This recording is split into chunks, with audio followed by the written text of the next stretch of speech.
and welcome to the latest episode of Tiger Talk with me, Giles Thomas. I'm joined by someone who's become a very good friend of mine, Gerald Williams. Gerald, thanks for joining us tonight, mate. Thank you for inviting me on. I really appreciate it. It's good to be on the show. Yeah, I just told you before we started filming, I actually did a full Tiger Talk last night with we had a technical issue, and for an hour, it was a fantastic interview, and his voice didn't record, so... I'm glad we worked that stuff out on this one. You know, and who knows, you may even have a new software package that you use to be able to try this stuff out. So we will, everything happens for a reason, right? Yeah. I mean, you and I speak fairly frequently. We've stayed in touch because obviously the first time I met you was actually on the bus at the Olympia last year. Yeah. Because it's funny because you passed the phone to me and you wanted a picture with Steve and Ron, and I was very upset you didn't want a picture with me.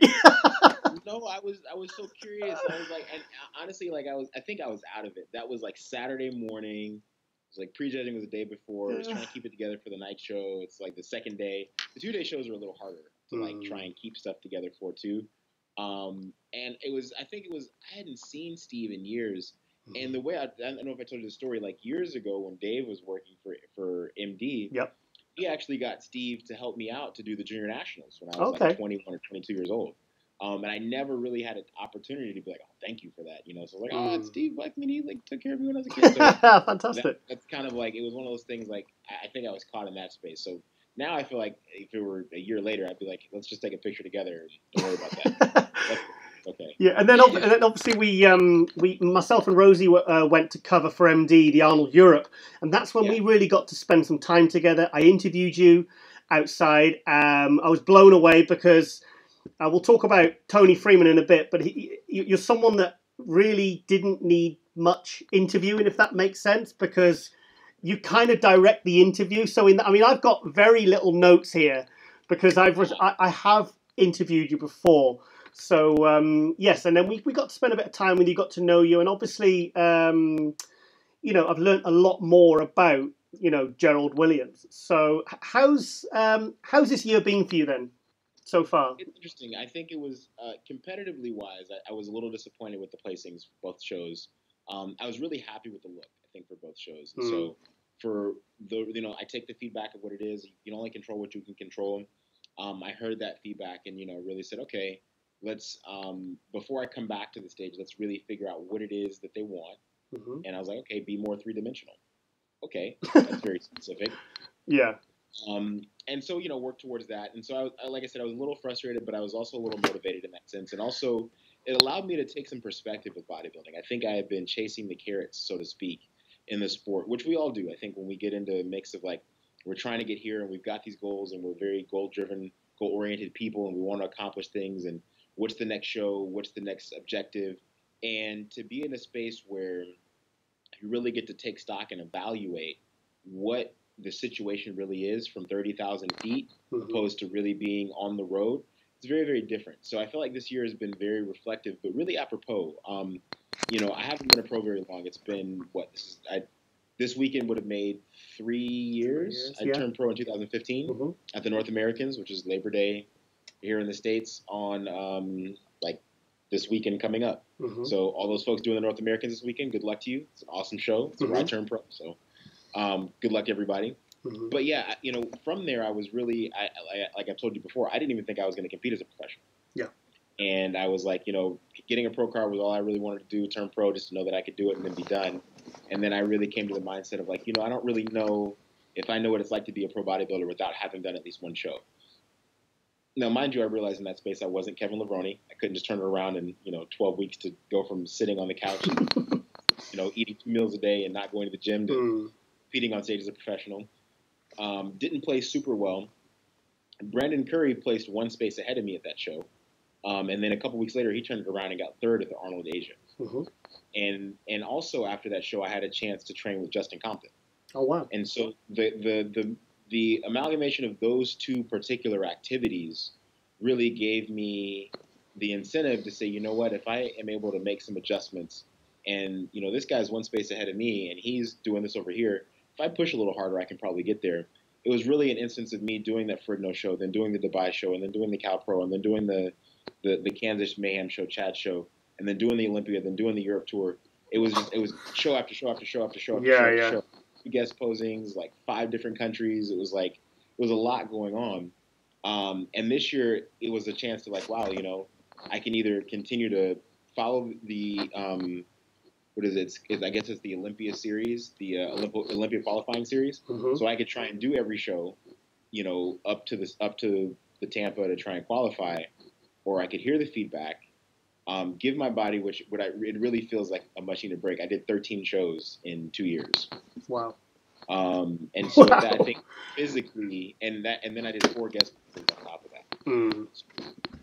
My body was at a point, and I just didn't really feel it, that it needed me to like step off the gas a little bit and like give it a space to just not, you know, I've been prepping for shows pretty much since April of 2016, nonstop, until, you know, June of this year. And so when I say all of that to say, this year has really been a chance for me to mature a little bit, to grow up, to not necessarily chase the carrots, so to speak, but to be very aware that there are levels to this, like Meek Mill says, there's levels to this game.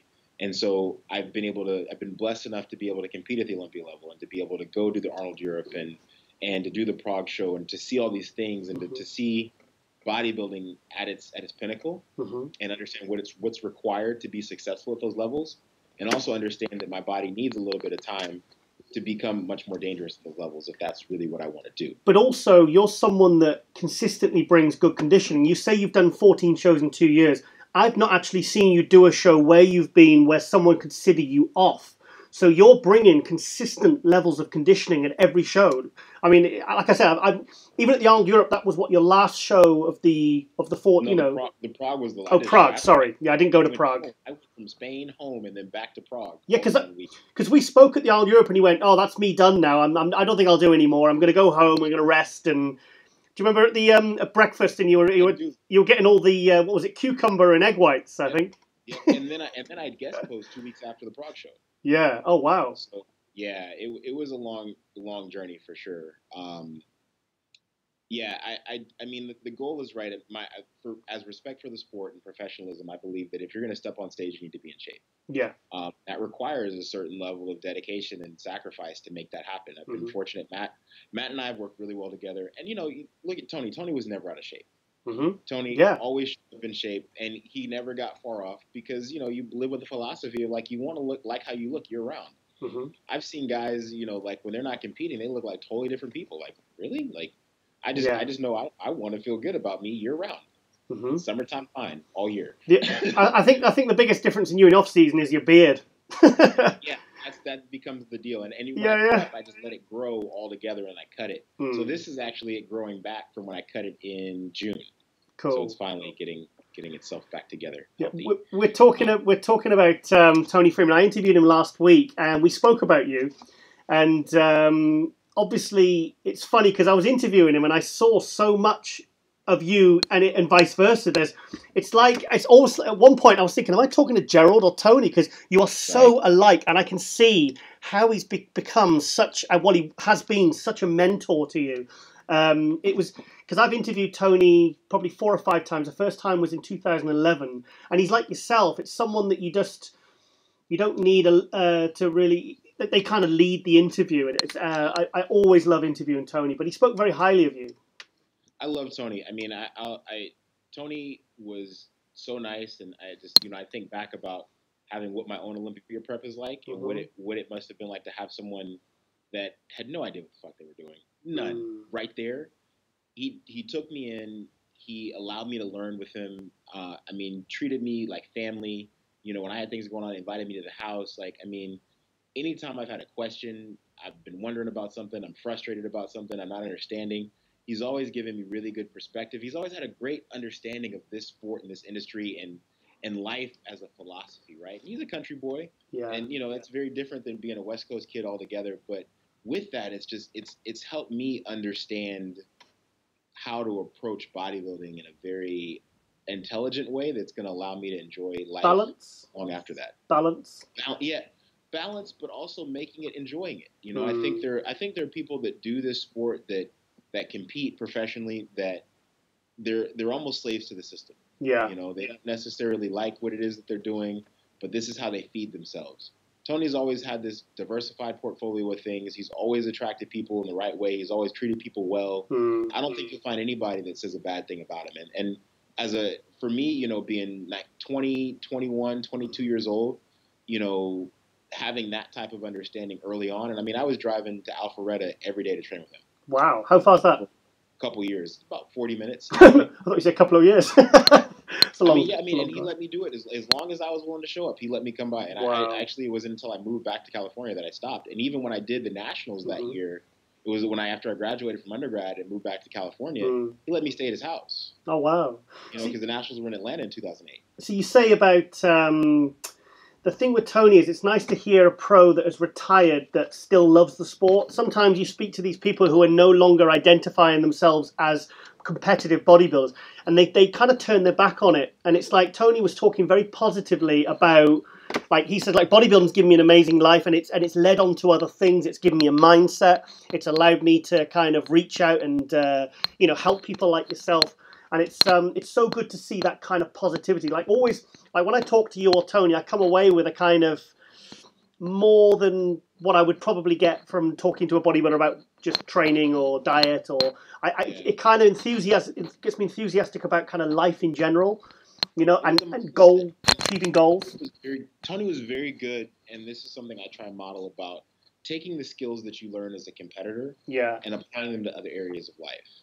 And also treating bodybuilding as a passion, not necessarily a job. It's got to have some features of dedication, but it's about what you like to do and how you want to show up and how you want to be as a person, as a man, as a woman. Like those are all important things, not just like, oh, I got to do this, you know, or even understanding like I said, the amount of the personal perception of being able to allow someone to come into your space through high level Arnold preps and Olympia preps and ride that wave with you. Is big because most people, I mean, I guess most people don't show up too, because they're not consistent enough. But in that case, so I understand that's not consistent enough.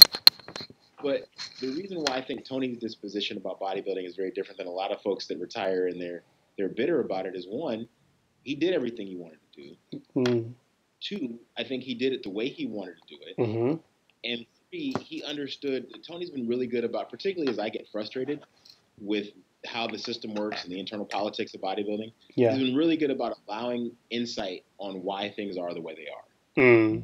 And as you know, a rookie and as a new pro, you really don't get a lot of that. You're just like, why did this happen to me? And you're upset by the outcome, but not understanding the process. And I think someone that's been in the sport for a long time, that's been through those same ups and downs, and has had to gain some perspective, that can then turn around in this generative space and provide some of that contextual information to someone now is it's invaluable. You know, guys get frustrated now and they hurt themselves or they go in the wrong direction because there isn't enough guys that have walked that road before turning around and being mentors to a younger generation. Thing is, he's a guy he said he's done 72 pro shows. I think only Dexter has beaten that 73 or 74, or I think Milos was around the same. But for someone to have that much experience and still kind of feel very positively about the sport, you know, it's like you said, he did it his way. And I think you'll always feel good about doing something the way you want to do it, you know, and staying true to,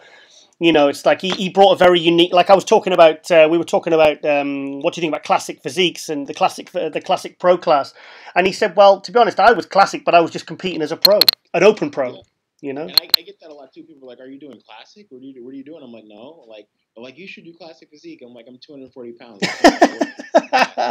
Change the requirements. But then I get people that are like, the lines, the way I pose, everything. It's like, that's what bodybuilding used to be, and that's what it should be. Before we had 25 different classes that had an economic component of how do we reach the masses. Bodybuilding was this thing that it was about aesthetics, it was about conditioning, it was about balance, it was about presentation. And we've gotten away from that. And you know, as the open class has gotten away from that, and classic physique is really that representation. And the reason I believe that it's more accessible to the general public, and people gravitate towards that. And speaking to Tony, like, why was Tony able to do 72 shows? Because he kept things tight all the time. It's a lifestyle. It's not a prep for a show. Like, we prep for a show, got to dial it up to to get to the extreme level of what it is. But how was I able to do that many shows, 12 shows in 2 years? Because I never got out of shape. Yeah. Sorry, one second. Babe, can you just shut the door? Hang on. Oh. Sorry, Rosie's just got home and she's being noisy in the kitchen.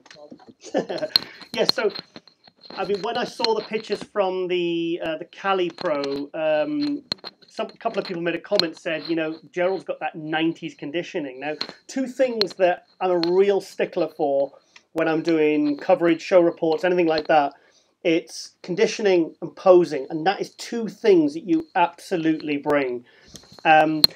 Did you put, like, was it a 5-minute posing routine together for one of them? Yep, and I all choreographed.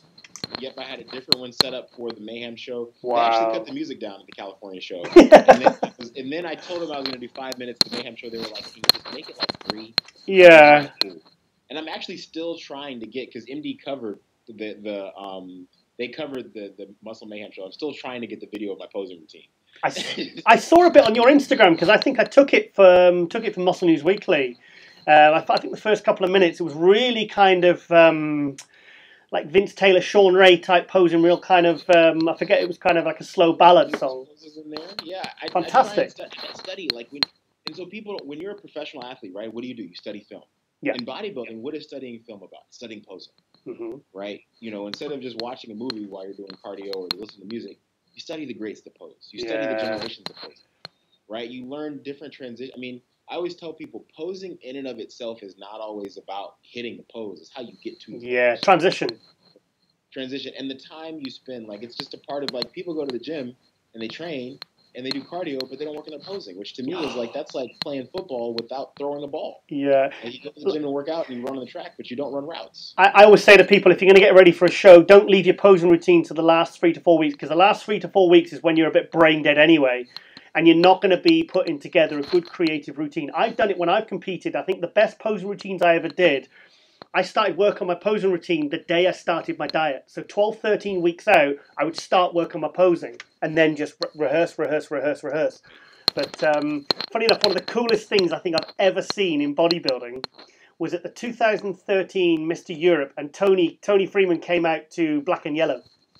Yeah. Black and yellow. That was, it's burnt. I mean, he'd been in TGIs all week, and I think he got 5th. He wasn't in his best condition. He kind of went off a little bit. But it was just that, you know, it's kind of really cool. You know, I love that real kind of, it's like you're saying about transitions, like, say, Kevin of Rome, the way he used to move with expression and everything from pose to pose. It's something that is lost. It's lost now. It's lost. And that's what I feel like, and that's the part people are like, classic. It's what bodybuilding should be. And what I feel like, if you look at the cyclical nature of other things, bodybuilding in and of itself looks like it's moving towards classic being the mainstream, the main attraction, right? Yeah. Look at like Brianna Ansley, right? Like, great guy. Like, me and Brianna talked, trained, all that type of stuff when he was in North Hollywood, or West Hollywood, when I go down there at LA. And he treats it like an art, right? But you don't get you don't hear the same thing about guys like that. I mean, I think that was the benefit of like a Chris going out to Kuwait, was that he really worked guys on the posing. Like, Chris kicked my ass with posing. Chris Cormier. I learned the conditioning aspect of like what it means to condition with posing through Chris. You know, like when you're dead from a posing position, you should be just as gassed from posing as you are from training. Yeah. You know, and as you're talking about that time, you're building up that sport specific type of training, you know, that type of conditioning when you work your posing every day and you do different things. You pose for conditioning, you pose for detail, you pose for transitions, you have different segments of things that you do, so it stays interesting neurologically. I think that's one of the things I think of when I watch the Olympia, you know, the DVDs and everything. Now it's the one thing that I kind of miss about those, like, as I started following the sport in 1990, and for me, like the 88 Olympia, the 91 Olympia, Leela Barada, Sean Ray, Vince Taylor, Kevin Navarone, even Dorian and Lee Haney were very good posers. And it's something, like, now I think really the last one that was kind of really good in the open was, say, at the top level was, like, say, Dennis Wolf. Now he's kind of fallen off. Kai Green isn't competing anymore. He was very creative, although I preferred his earlier posing routines, which was more posing and less jumping around on his head and stuff like that. Yeah. But So who? Cedric's doing some good posing too. Yes, I think yes. Cedric's had some really. I think he's creative. I think he has the emotion behind the posing. I think he's got range of things. I like Cedric as a poser. Really, one of the best posers that's out. I think Fred Smalls is a different type of posing. It's very similar to the Dennis James type of thing going on. It was back in the day. But yeah, I mean, it's a lost art. When you look at the guys really that placed in the top 5 of last year's Olympia, there's not any phenomenal posing. Yeah, there isn't. I mean, I was even messaging Flex Lewis, and I said, Flex, I know your posing's good, but I think you're being lazy with it. I think you could do better. I think you know that you're so good. I don't think you're putting enough. I think you're getting complacent with your posing. I think he could come out with something like a Lee Labrada type routine where there's real floor poses and real, rather than kind of just doing the same thing over and over, but doing it well. I just think like some of these guys could push themselves a little bit more. It's like Cedric. I've spoke to Cedric about this, and he actually doesn't. He makes his posing routine up on the spot.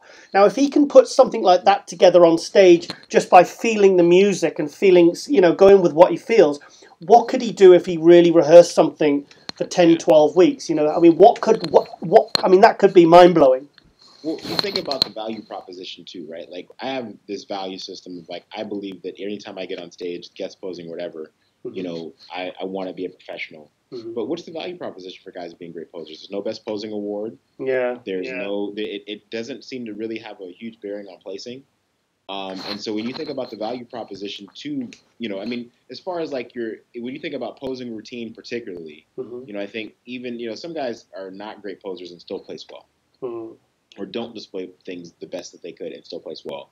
And so when you look at the landscape of the sport and you think about the value proposition, it's like, what is there in the open that's really motivating guys to really want to be better like that? But there's an opportunity there to really stand out. I mean, surely now with the posing being such a low level in the open class, it's like your posing routine. I can remember that posing routine from the Cali and the Mayhem show. It's like that's stuck in my mind, and a lot of people commented on it. Now that's got people talking about you.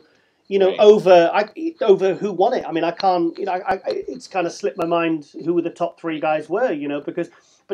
Burned into my mind is that kind of really nice, really kind of well rehearsed, well put together posing routine. So for me, I think there's a good opportunity to stand out from the rest. Just by I agree, and that's part of why the effort goes into it. But I also think that when I think about the context of the sport, right? Like, if we want to increase we want everyone to up their game, right? It's not just like, how did I stand out in your mind? It's like, how does the sport itself benefit? Yeah. We get overall a higher quality improvement of guys really bringing their A game with posing. There's got to be a value proposition that I think encourages that.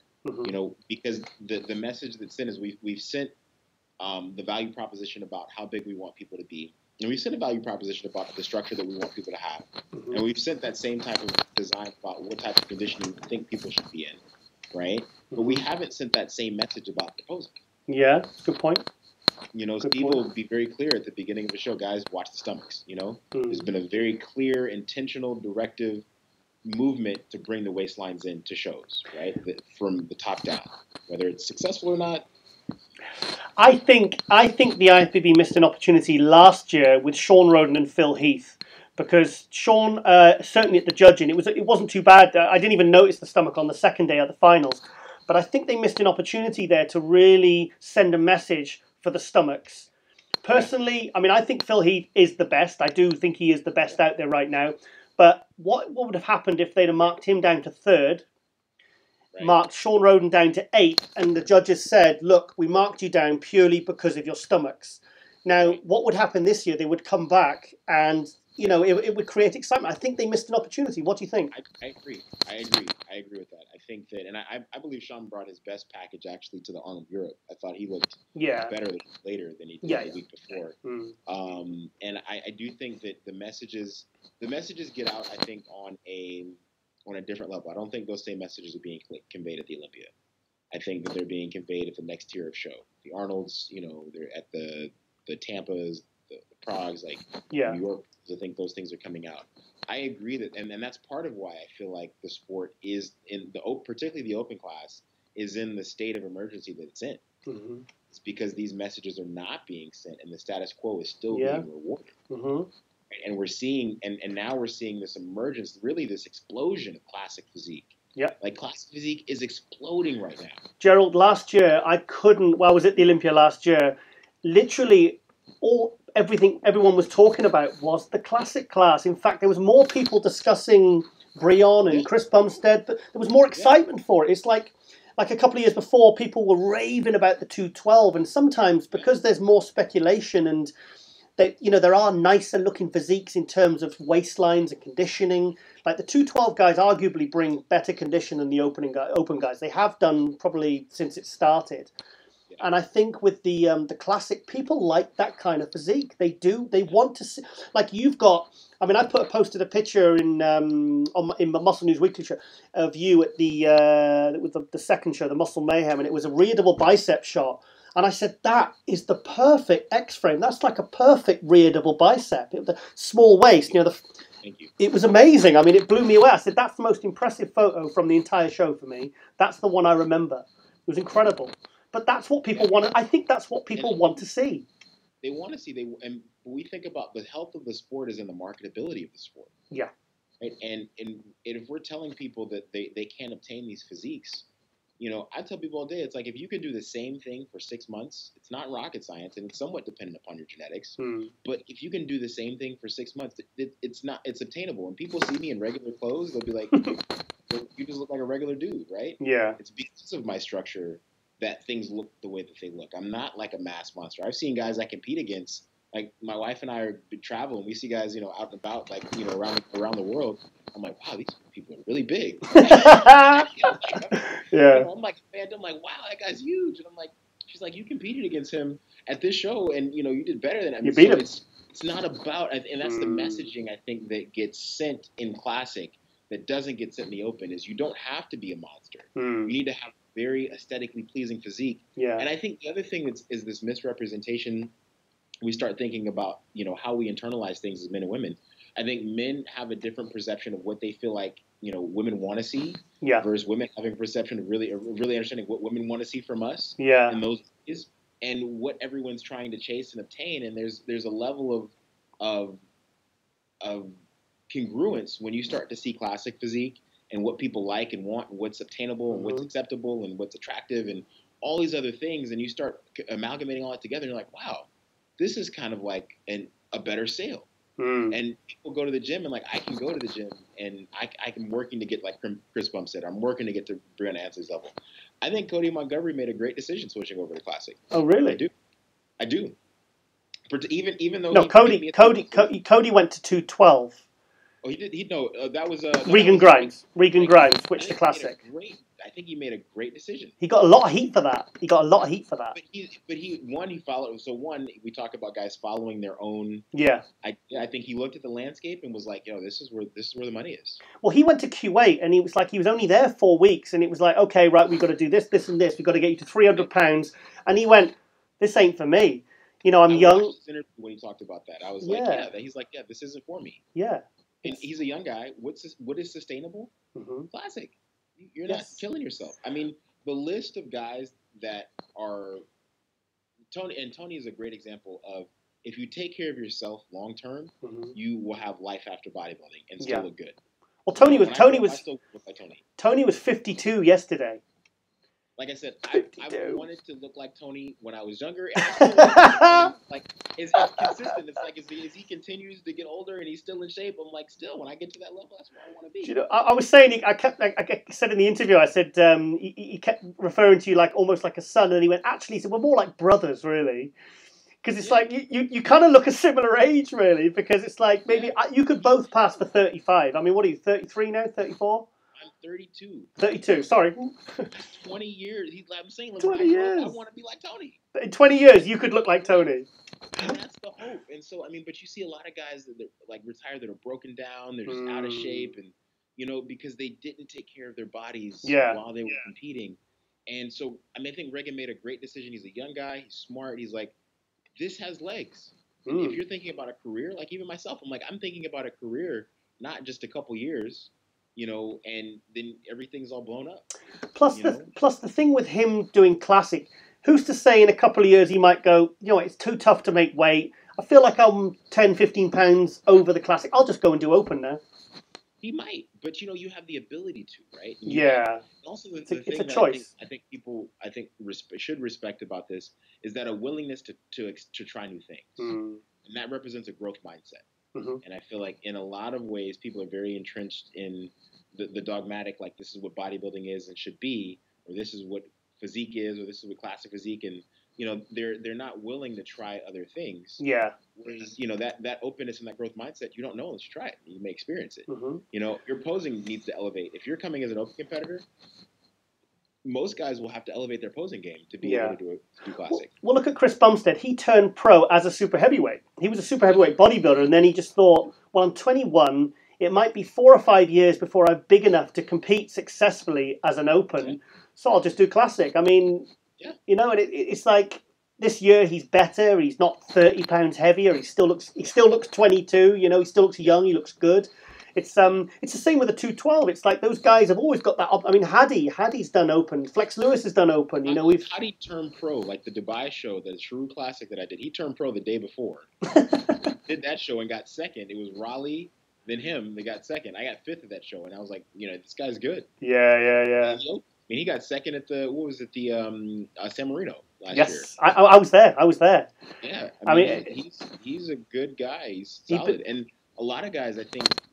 They think that because that I can't do the open because I'm not big enough, and I'll tell anybody, like, I always think that, like, wow, like, am I big enough to really compete here? And I usually have to just say, you know what, that doesn't really matter. Bring your best, and your best has to be whatever it's going to be, and that'll be good enough at that space. And it's at least going to be good enough to learn what you need to do to be more competitive. And so I think that if we can all get out of the space of just like, oh, I'm not big enough to do this yet. Because you never know, when you strip it down and you're really in shape, it goes a long way. Yeah. Well, I've competed, and because I've been in shape and I've been symmetrical and conditioned. I mean, I've seen guys backstage that I thought were giants, and I beat them because I did my homework, and I made sure everything was detailed and developed, and and like I said, you see guys, you think, whoa, they're huge, and you think, oh, actually, I beat that guy last year, and he was like 12th and you were 3rd, Yeah, it was like, what is so? And it's really, and it's mentally, I think, because once again, it's about the narrative. It's about the narrative that we're told in sport: be bigger, be bigger, be bigger, and being bigger.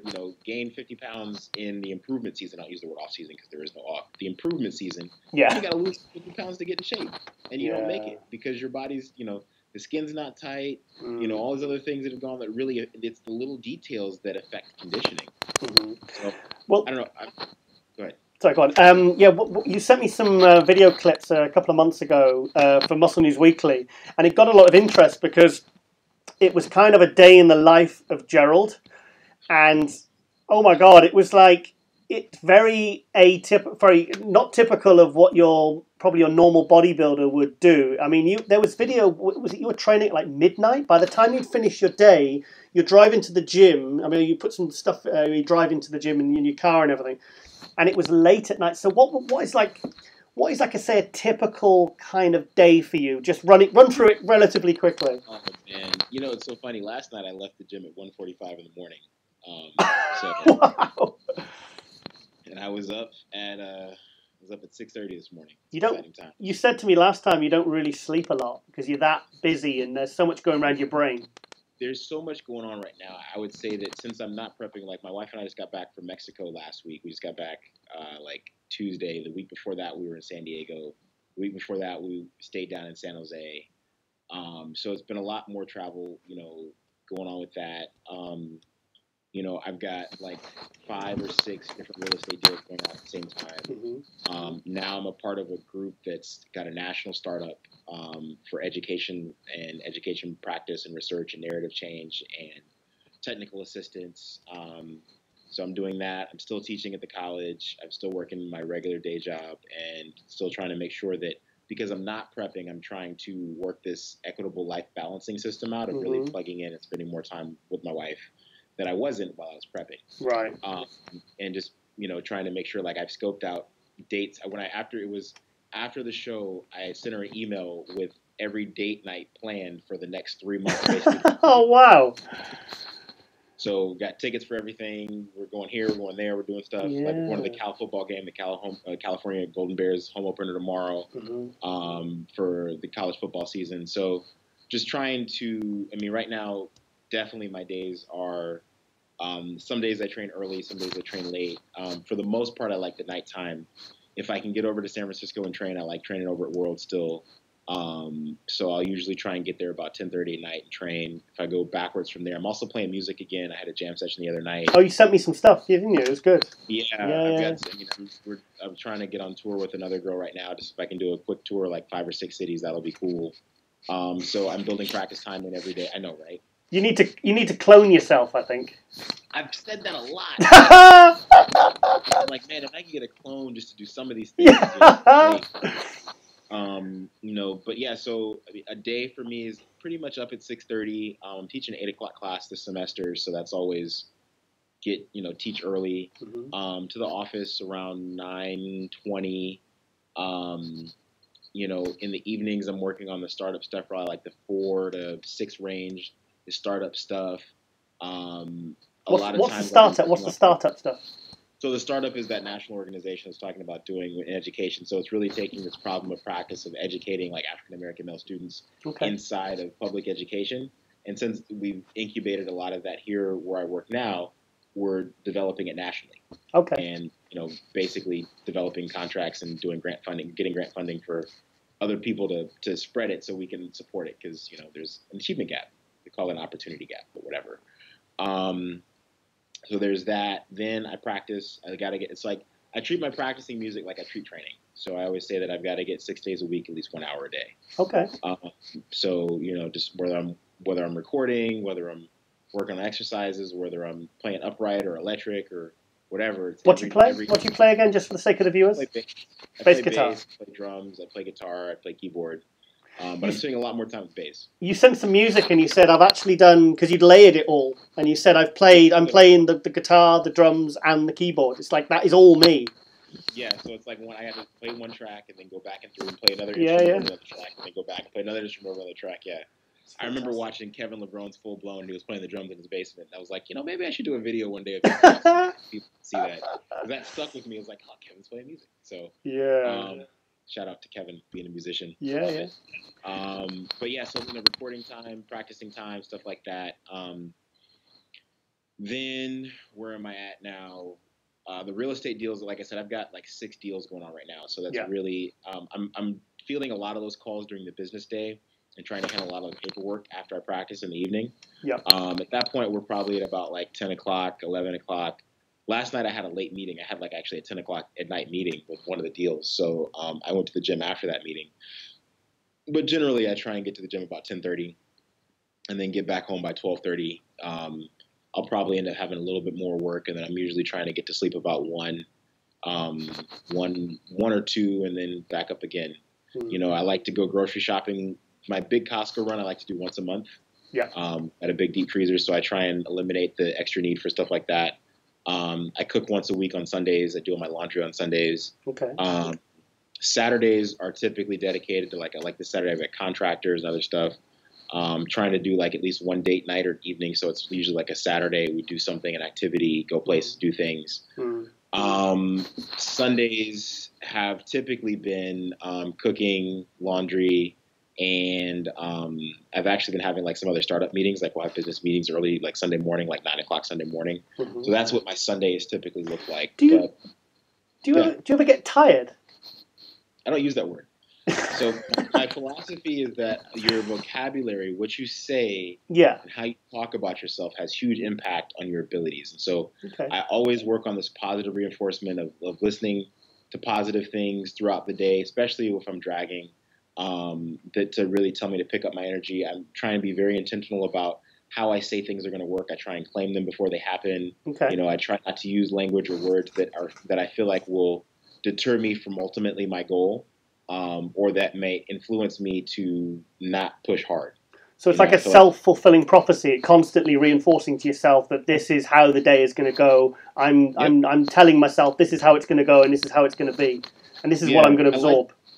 I like to start the day. Everybody's got their morning poop. I enjoy my morning poop. But after my morning poop, I like to sit down, and before I kind of get going, I like to sit down and map out everything I need to do that day.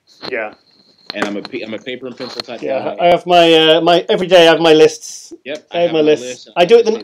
I do mine the night before, and I go through it. And so when I wake up, otherwise, if I don't do a list by about 11 o'clock, I'm like, what am I supposed to be doing now? And then I waste time. You know. Well, and then I feel like what happens is there are enough structures that try and distract me, because there's always like the game of things that like you're going to work, and work, employment, those things have their systems.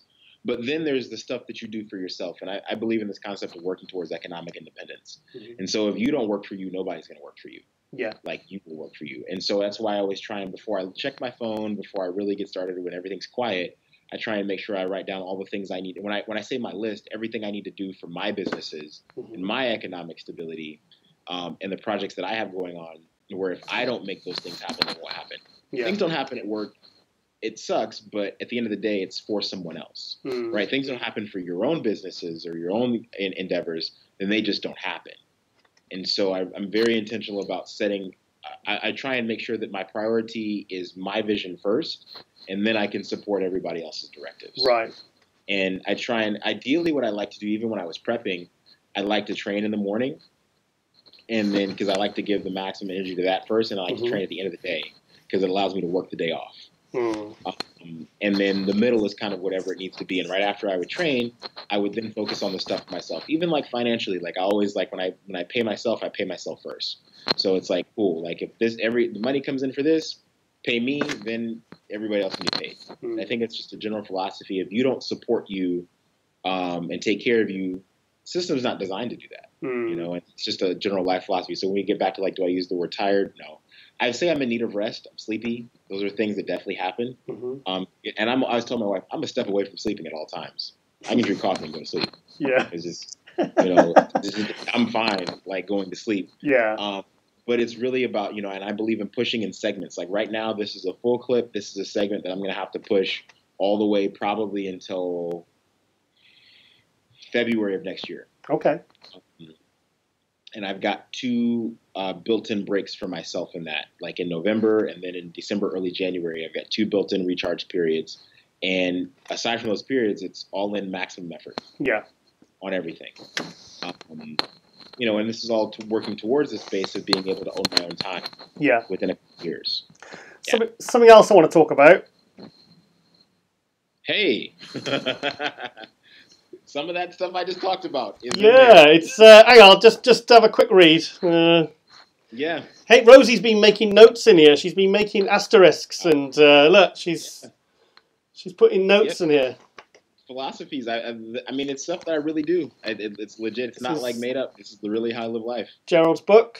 Do you want to tell us about this?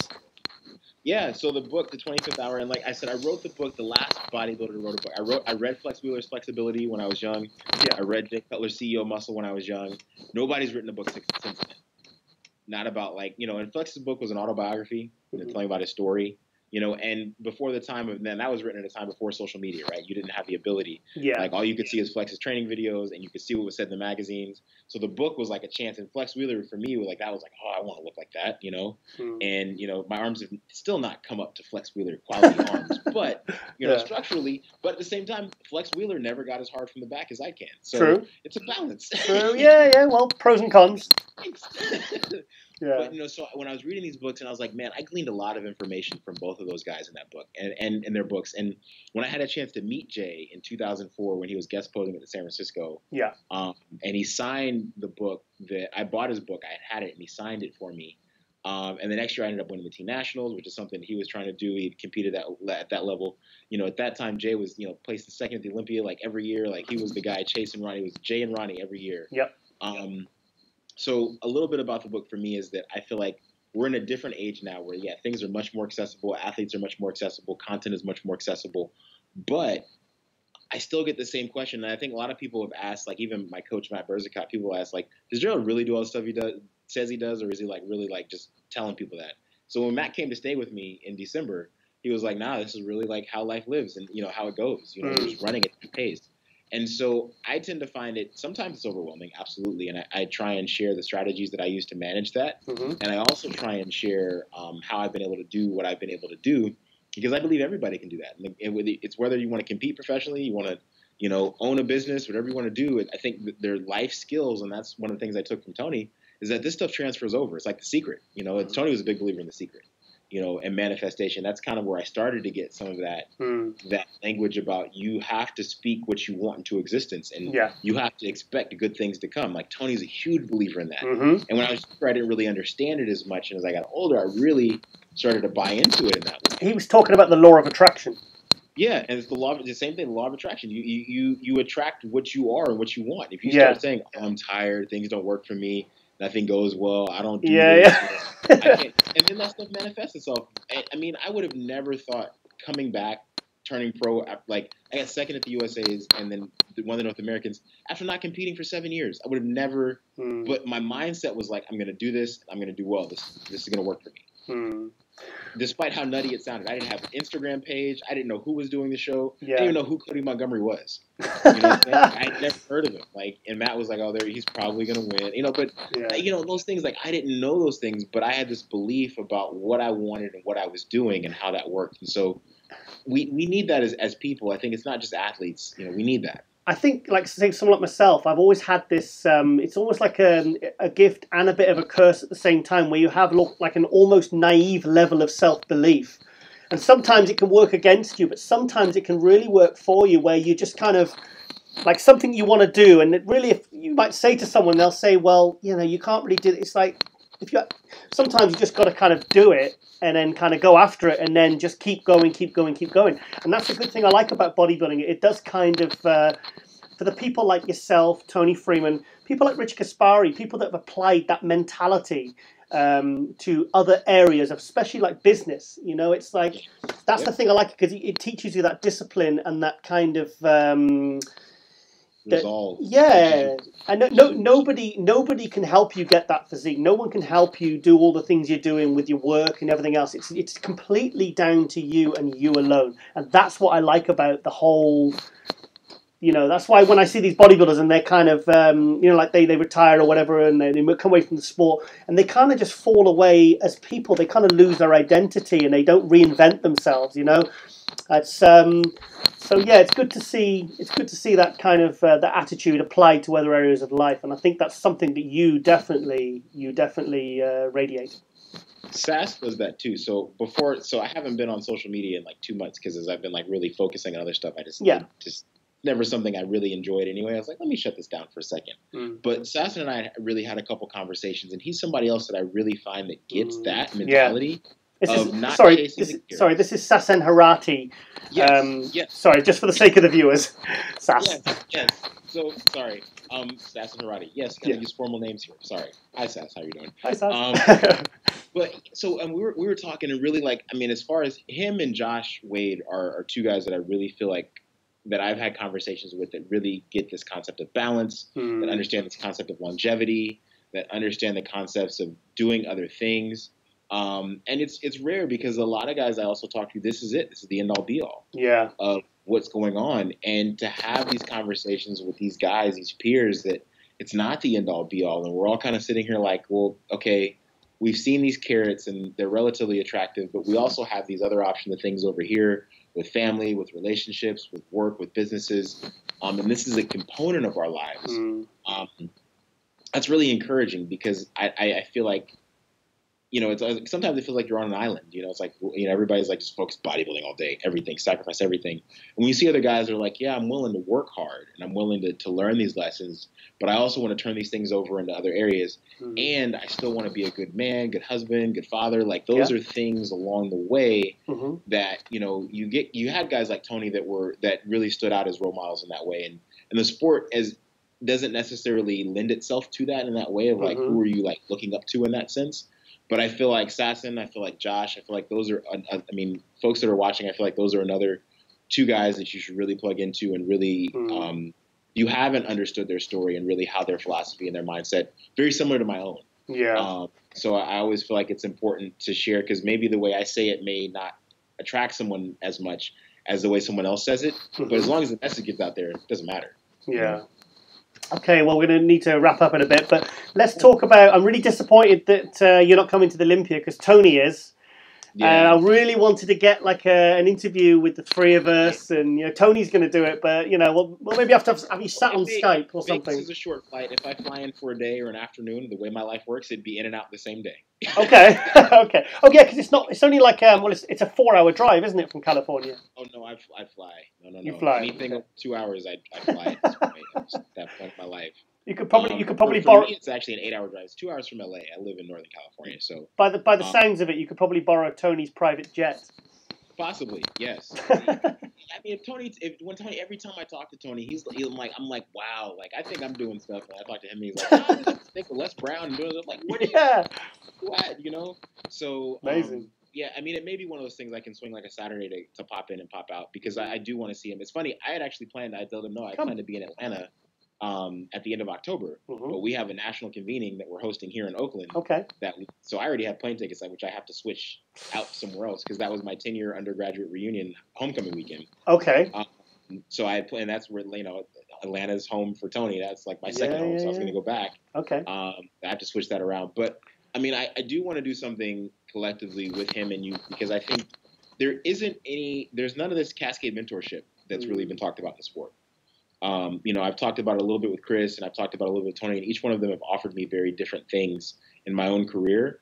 And I feel very fortunate to have had two people like that super close to me because it's probably accelerated my development. It's not probably, it has accelerated my development in ways that are most likely responsible for why I've been able to accomplish what I've been able to accomplish in such a time in the sport because I've had really solid role models and mentors in front of me.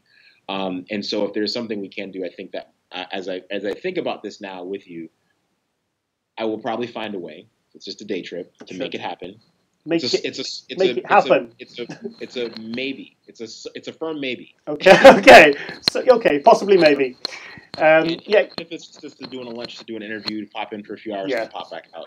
I hope it's not that weekend I'm in Florida, but we'll figure that out. Well, I'm there from the Wednesday to the Sunday, and when I finished the interview with Tony, he says, right, I've decided.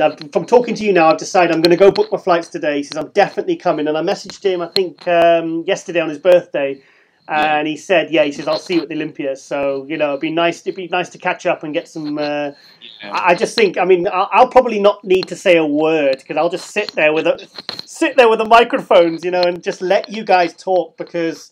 I mean, I've always said actually like that. That people like yourself and Tony, they're two of my favorite people to interview because.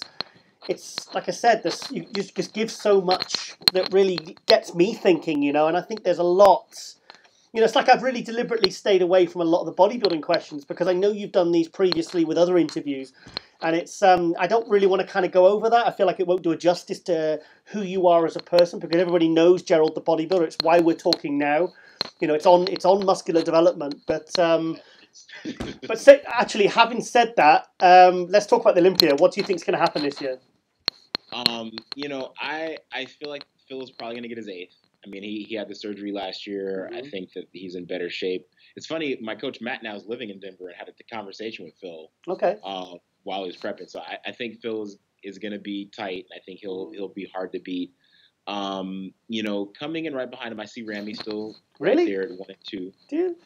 I do. I feel like I want to. What my aspirational is what I want versus yeah. Like I just I'm going to tell you what I think is going to happen versus what I can give you two different contingencies. I always say that. I say that. What do you want? What I think or what I want to happen. Yeah, I think that they are going to push Bonac to 3. I think he'll still be in 3. If he's making improvements. The big surprise is I see Raleigh getting to 4th. I see Nathan sliding to 5th. Yes. I see Dexter at 6th. Yep. I see Roden at 7. Okay. I feel like we've missed somebody out really obvious. Well, the thing is, I feel like Brandon Curry has the potential to pull Dexter down too. Yes. I just feel like they're not giving him it's what I want to happen. Yeah. I love Brandon. Brandon, like I said, Brandon is the reason I'm competing now. Okay. Because I saw him be able to compete at the Arnold Asia and do well, and I was like, I can do that. That guy gave me the belief that I could push to be on the Olympia stage. The two wild cards that I can't actually give a definite placing to are Brandon and Cedric McMillan. I can't decide. Yep. I can't like Cedric. He's had 7th in 2016. He had 10th last year. Yep. And I just don't know. You just don't know what he's going to bring, because really, Cedric at his best is top 6. I mean, he's like 4th to 6th, isn't he? I'd love to see him top 3, but you just don't know with him. You just don't know what he's going to bring, you know. And like I said, Brandon, he was first call out last year, but he got 8th. Yeah, they got 8th place. He got 8th place. So it's like he's one that could probably, you know, leapfrog over Dexter, like you said.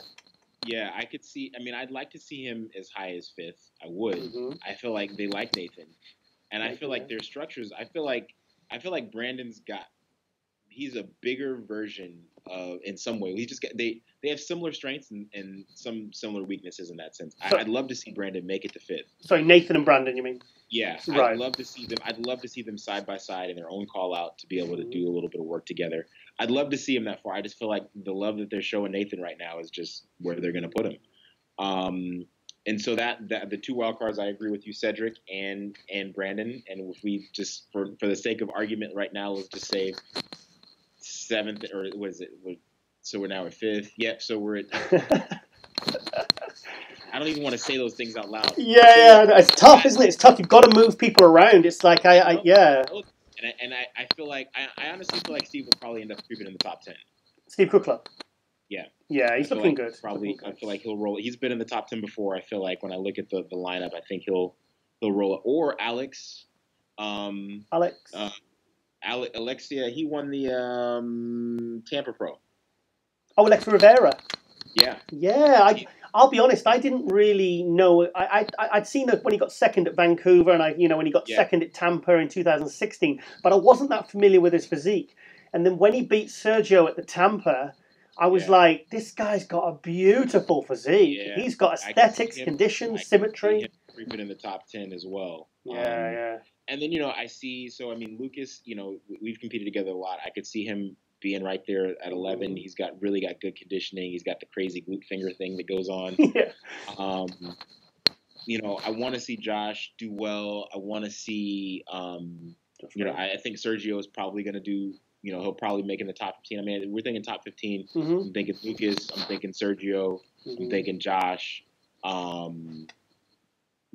I think that I honestly, man, I was really pulling. If Akeem had done one more show, I could have seen him jump in there. Congratulations, Akeem, in your engagement. If you're watching this, congratulations to you. Good job. Yeah. Cool. Take it one day at a time. Yeah. Cool. All right, then. Yeah. So those are my predictions for the Olympia. Like I said, that's what I think is going to happen. What I'd love to see happen is something completely different. Yeah. I'd honestly love to see Bonac win. I think Bonac in first. I'd like to see Cedric come in after that. I'd like to see Brandon do third. I could see Phil doing fourth. Wow. 5th, I could see Dexter in that space. 6th, I could see Roden. 7th, I could see Nathan. 8th, I could see Raleigh. So I'll leave it that. Yeah. Wow! That's quite a different 2 sets of results there. 2 different contingencies. Yeah. Based upon what I think. What do you want? That goes back to my line of thinking earlier. The status quo versus what is actually going on in this. Sorry, where did you have Rami? Rami. I would have him maybe 8th or 9th. Whoa! Yeah. Ooh, wow. Yeah. Okay, you're probably gonna get death threats from his fans now. Great guy. And this is one of those things. Like, I'm sure people, who's this? I get it. I placed 15th last year, so who am I to say that in that space? Mm-hmm. I believe that people are where they are. And I think everybody that's at the Olympia is going to look great. I think that's just, and to enjoy it, and really super super happy for Josh. I think Josh Wade. He earned some points. Josh Wade, and his kids are going to be there. His family's going to be there. He's a local guy. He's like an hour from me. So really happy to see somebody else from this area being able to be at the Olympia and represent this year. Sorry, that's Josh. Yeah, Josh Wade. Right, sorry, I thought you took. Yeah, okay, cool. Okay. But cool. What I think is going to happen versus what I'd like to see happen, there are 2 very different contingencies. That's just Gerald versus what he thinks will happen in the league. Yeah. So. Okay, Gerald. Well, sorry to end on the old boring bodybuilding stuff, but I thought we've got to throw something in there for the viewers. Makes sense. Yeah. So okay, I appreciate it. Thank you. I enjoy these. I mean, I enjoy talking to you. Like we talk all the time, and so just to be able to have an opportunity to share stuff, like it's helpful. I can't tell you how helpful it was for me to glean content from guys like Jay, guys like Dennis, like just being able to listen to their things, like BFTO back in the day. Just about how Troy Alves, like how guys would really just bring themselves to the mix. And so hopefully, the fans out there are able to hear some things that they're able to apply to their own lives. And that's why I like make time in the middle of like a hectic day to like do this. It's like 1:30 here in the afternoon on a Friday. Sorry. Things are going up. To the viewers, it's like I said to Gerald last week. I said, when can we do this? And he says, I can do it at Friday at 8:30. I was like, that at my time. This is my time because I'm out 8 hour in the UK. I'm 8 hours ahead of Gerald, right.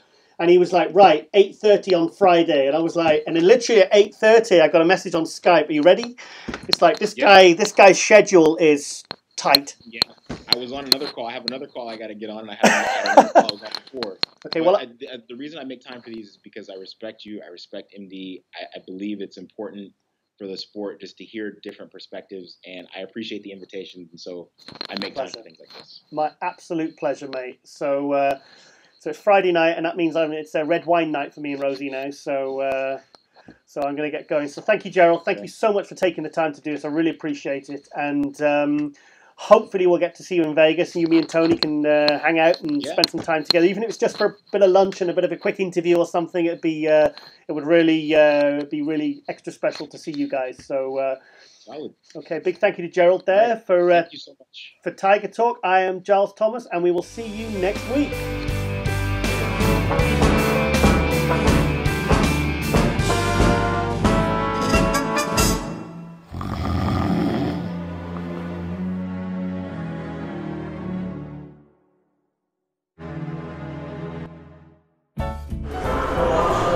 For a session. Okay. How much is it? Don't worry about it. What's going on here? I'm not having this. What's that? Amino Spark? That's exactly what it is. Amino Spark. Turn around and flex that back.